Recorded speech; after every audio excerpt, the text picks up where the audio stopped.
When do the rules do more harm than good in business and life? Stay tuned to find out.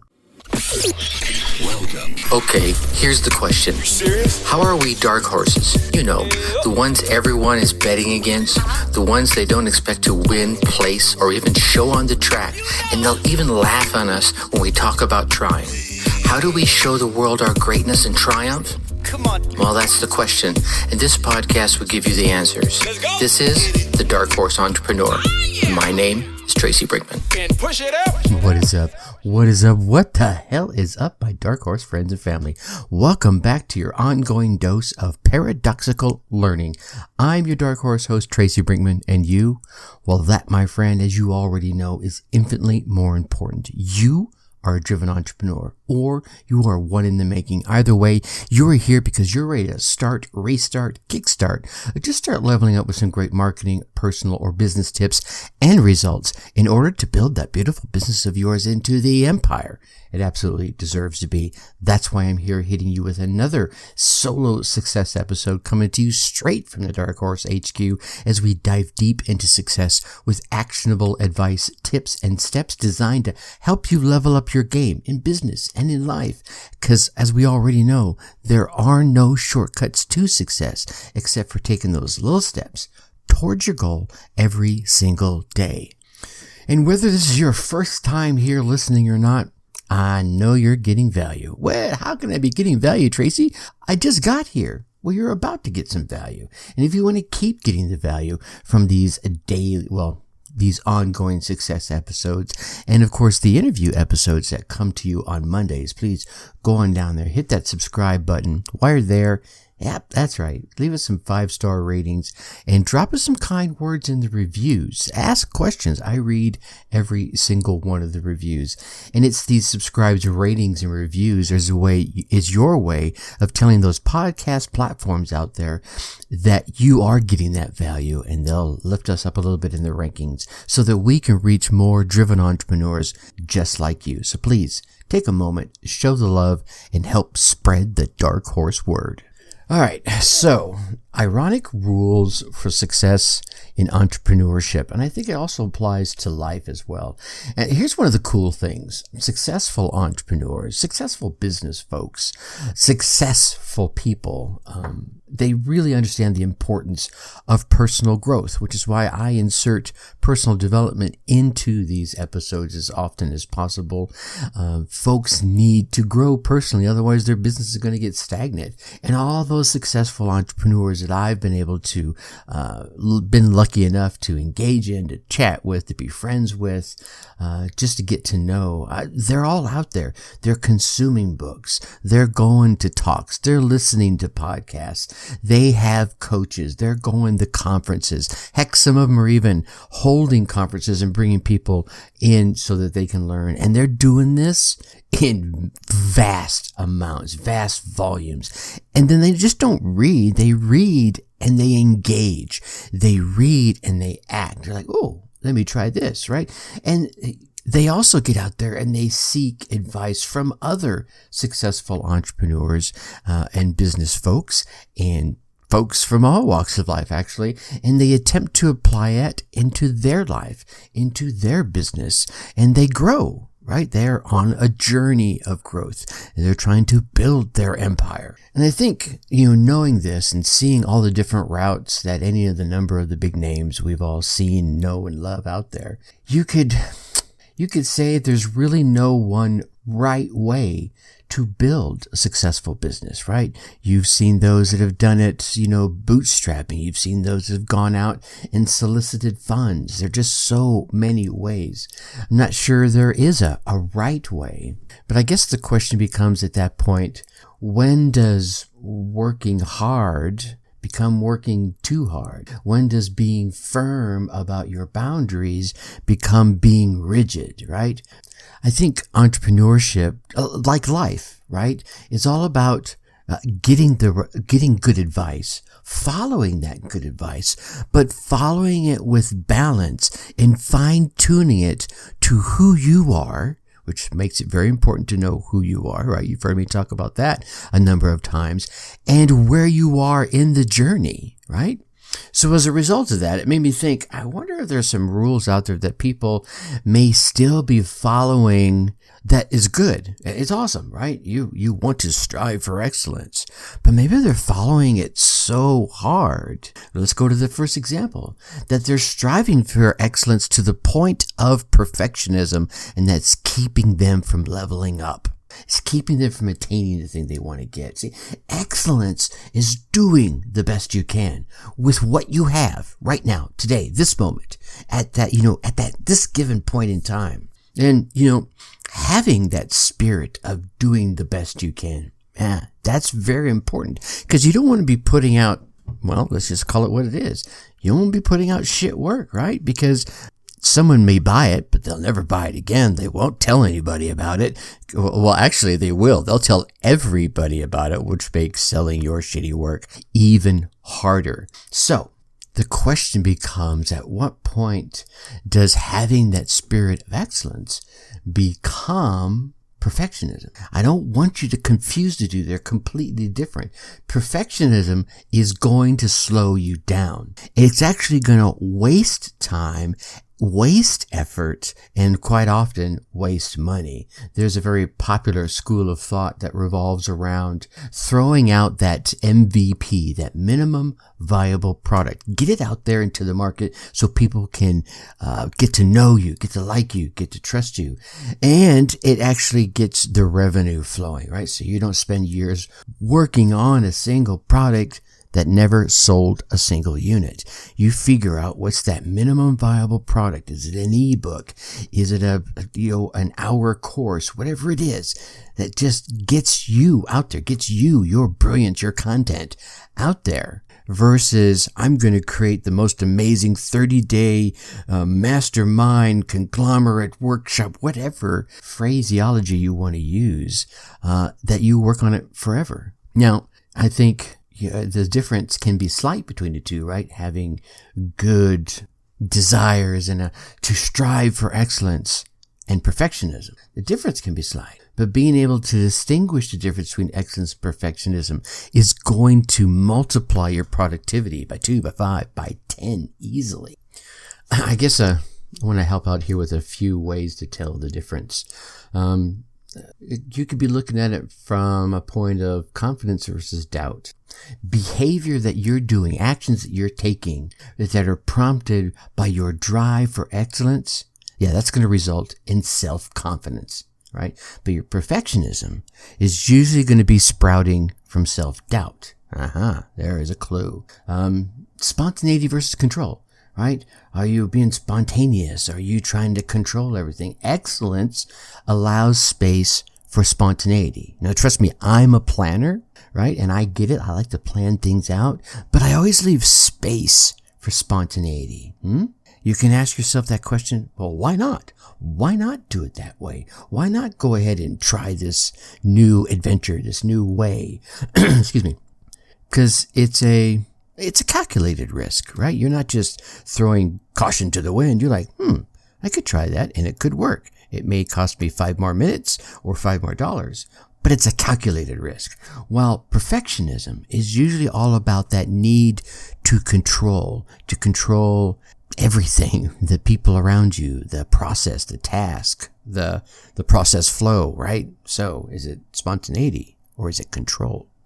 And I guess the last one might be, are you feeling restful or fearful? Whoa, what do you mean by that? Well, excellence is about doing the best we can with a restful and optimistic spirit, right? And you get some rest, you get up there and you're like, all right, I'm going to go after this and I'm going to put it out there. You believe in it. You've put everything your heart, your soul, your just body, your blood, sweat, and tears is all in this MVP that you're putting out. And you lay your head down at night and you're like, I rocked it. I feel good about it. You have that optimistic spirit. Now, on the other side, perfectionism usually functions from a place of fear. Perfectionistic entrepreneur, is that a word? Perfectionistic, right? Entrepreneurs plagued by perfectionism tend to question just about every move that's being made, whether they're making it, their partner's making it, the business is making it, their customers are making it, and as a result, they usually suffer from a wicked case of paralysis by analysis. So this is a few clues there that you can look at to say, am I being a perfectionist, or am I just going after it with gusto? Yeah, it's a fine line sometimes, right? I think another place that seems a bit confusing at times is that coming from a place of gratitude, right? You always want to come from a place of gratitude, of service, but you want to be service-minded and grateful, but not desperate, right? Be willing to walk away. Being grateful, it's going to improve your mood. It's going to keep you happy, right? Coming from that place of service, you're always going to be mindful and watchful for opportunities to give. And it helps you immensely when it comes to dealing with influencers, suppliers, customers, or even partners, stakeholders in the very venture that you're in, by making some extra efforts to thank folks, to be conscientious in how you express your appreciation, right? Your appreciation for them, for their efforts, and for the results that they got. Maybe they didn't get the result you expected, but they got some results. Appreciate that. Be grateful for that, right? This cultivates this goodwill and helps pave ways and to opportunities that's what you want in the first place. Opportunities, kicking open doors, right? It's what we're trying to get done here. But at the same time, there's a fine line between appreciating someone's goodwill and becoming dependent on it. I'll liken this a lot to when it comes to customers. You've seen so many sales folks doggedly go after it, and that's good. You want them, right? Keep going until they chase you away. I don't know. I'm not a big fan of dogged salesmen. Because do you want someone to buy your service if they're not going to benefit from it? No. I think being able to walk away with your head held high saying, okay, well, my service wasn't going to benefit them. My product wasn't going to benefit them. So maybe I'll check back in a few months when it might, right? Because here's the difference. People want to be appreciated. They want to feel appreciated. They do not want to be irritated. So don't come off as pushy or desperate, and accept the opportunity when it arrives in its time. I know you're ready now, but maybe they're not. Go out and find someone that is ready. Desperation is gonna chip away at the marble, the stone that is your self-confidence, and you're gonna begin to question your very worth. Know your value and stand by it, right? Be willing to walk away. And I think that comes right up to the next one here, was be hungry. Not hungry. Be hungry, but you're not starving, right? There's a difference, right? Entrepreneurs, we're ambitious. We're dreamers. We're thinking ahead. 2 steps ahead, 3 steps, 100 steps ahead, because you're hungry, right? You are hungry, and you're going to put your effort into it. You're going to bust your buns, and you're going to get results as a result of that. And most successful entrepreneurs have that healthy hunger, that healthy dissatisfaction, and that drives them forward towards those bigger, better, and badass goals, right? You're nodding, so you feel that. And that's all a good thing. You want to be hungry. You want to be dissatisfied with where you are now, to the extent that it keeps pushing you forward, keeps you taking that next daily action. But if you start to panic about it, now you're getting desperate. See, being in panic mode is gonna trigger some things in your brain. You're gonna go into what I guess it's called that lizard brain, that survival mode. You're gonna stop thinking and action and taking action from a point of rationality. There we go. Rash decisions. All right, when that lizard brain kicks in, man, you're just like fight or flight, right? And those rash decisions are often not the most wise ones. They don't come from that point of contemplation and wisdom. And There's going to be a number of times this is going to happen. Maybe someone jumps ship on you, right? Now you're in a panic mode. Oh my God, how am I going to do this? Or maybe you had to oust them. It was a partnership that wasn't working. It's time to go our separate ways. You get into a panic mode. Maybe cash is running low. A lot of entrepreneurs get into that survival mode, right? That panic mode, and make those rash decisions when the funds are nearing zero. Understandable. But when you find yourself in that lizard brain moment, that moment of panic, when you feel like you could make a rash decision, pause. Take a breath, right? Ooh, okay. Let me sit down and pause and think through the decisions with some knowledge, with some rationality. Okay, now we totally slowed that one down. Now, the other thing is we want things to happen fast. We want it quick. Today's society of instant gratification is awesome. We want fast progress, but you still need to remember to be patient. I want you to make speed a habit, right? When it absolutely, positively has to be there tomorrow. I get it. Speed. That's awesome. You're willing to pay for it. And you need it. You need to grow, because if you're not growing, well, your competitors are. So if you're not growing, you're literally dying and you're losing out, because they're out there making new products, trying new things, using new cutting edge technology. And if you're not out there demanding fast progress from yourself and from your team and from the world around you, then you're going to be losing out on business and on opportunities. And eventually you might just be shut out completely. However, you still need to be patient. That thirst that you have for progress is encouraged. You want to have that persistence and the ability to see the projects through to their completion. And that, my friend, that's going to take time. Sometimes it takes years to build a sustainable, profitable business, right? And sometimes it's just like those first 2 or 3 years, maybe even those first 5 are the shit kickers. I can't think of another way to say it, right? They kick the crap out of you physically, mentally, financially. Oh my God. So you want to set those expectations to move fast, but you want to have that long-term vision to persevere long enough so that you can see and benefit from the fruits of your labor. And I think that one kind of leads right into, I want you to, Donna Summer song just came into my head. I'm fighting off the urge to sing, work hard for the money, but I want you to be detached from the outcome.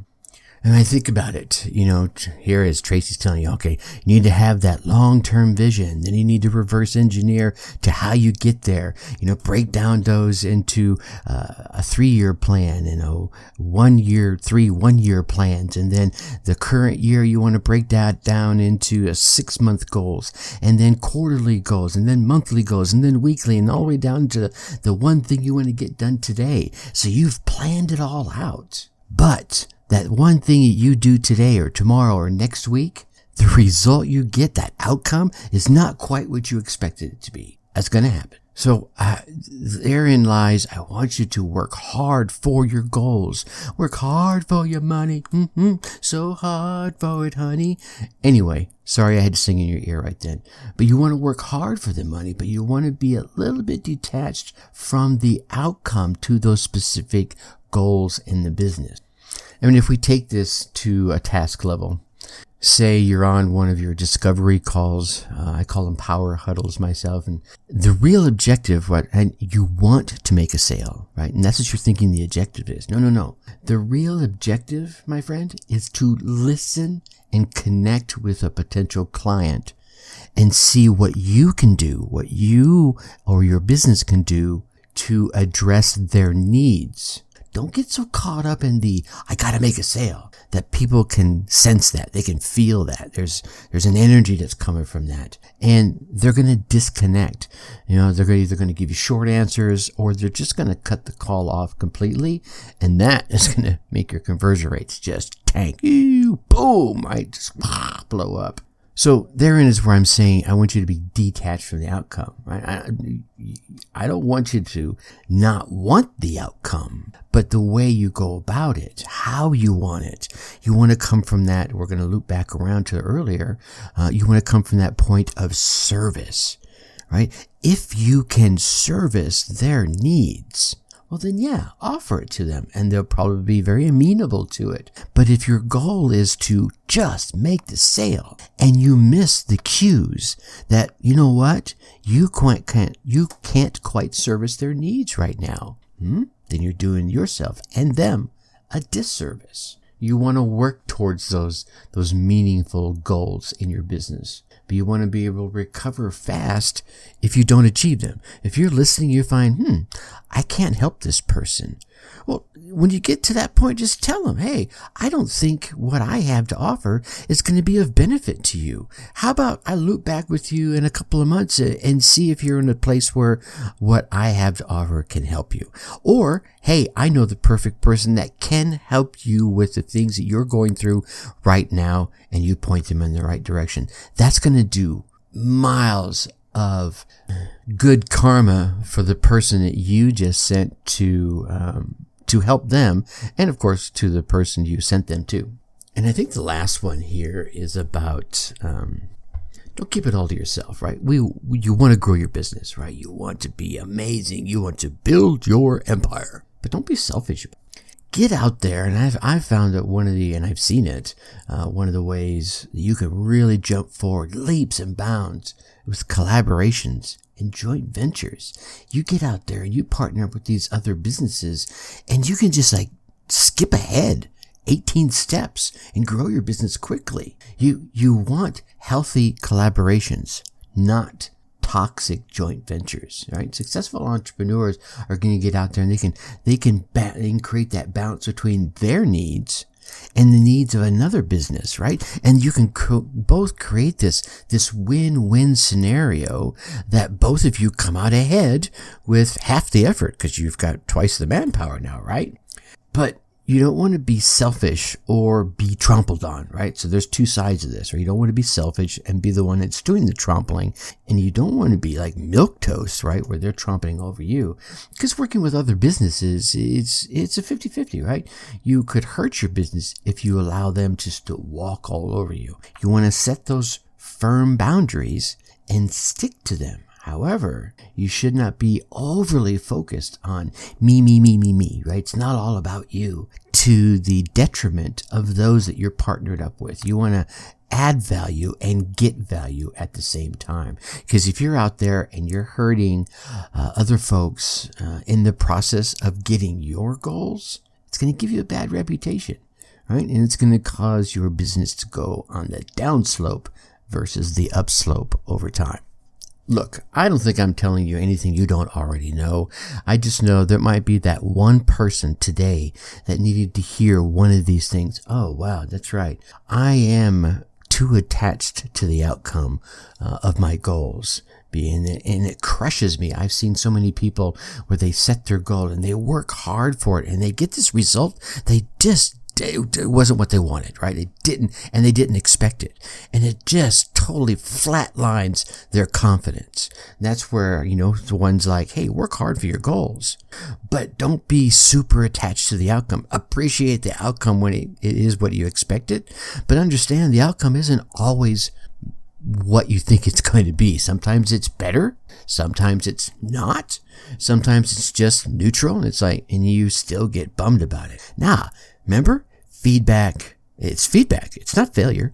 It's feedback. And it allows you to take that feedback, add that knowledge to your knowledge set, redefine your goal a little bit, maybe tweak, adjust the dials a little bit and go back after it. You're a little bit smarter now. So the next time around, you're going to do it better. I'm not going to say right, but you're definitely going to do it better. All right, my Dark Horse friends and family, that wraps up another awesome week right here at the Dark Horse HQ. Oh, hey, by the way, I forgot to mention this earlier. If you're looking for some help with your podcast, Maybe you don't have one and you want to launch one. Maybe you do have one and you're looking for help with the editing, right? Oh man, so many folks hate doing all that editing. It's time consuming. Yeah, I get it. Maybe you want to help with the promotion, or you're looking for ways to monetize your podcast. Please go ahead and reach out to me at tracy@darkhorseschooling.com, or you could go to the website darkhorseschooling.com/coaching. And sign up right there for a free little power huddle. Remember I told you that's what I call them, little power huddle. I'll make sure you come away with a success plan from that call. Whether you want my help or not, I'll make sure you have a plan of attack to make things happen. Again, that's darkhorseschooling.com/coaching.